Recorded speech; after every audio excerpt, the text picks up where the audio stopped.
Saudara, komplotan pembobol konter pulsa dan ponsel di Kendari, Sulawesi Tenggara ditangkap polisi. Para pelaku merupakan residivis.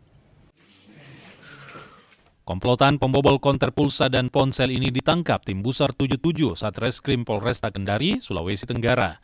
Para pelaku masing-masing DI 16 tahun, RE 17 tahun, dan TO 27 tahun.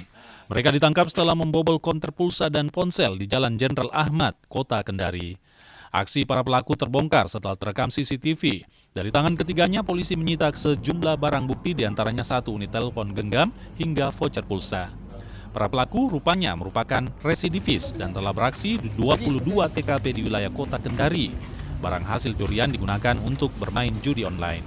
Pelaku inisial untuk yang dewasa tersebut itu TO, itu sudah merupakan residivis, yang dimana tahun 2025, kemudian pelaku anak RE juga merupakan residivis, pelaku DI juga merupakan residivis yang baru keluar 2 bulan yang lalu mendapatkan asimilasi dari lapas. Hasil pendalaman dari Busar 77, mereka telah melakukan pencurian sebanyak 22 TKP.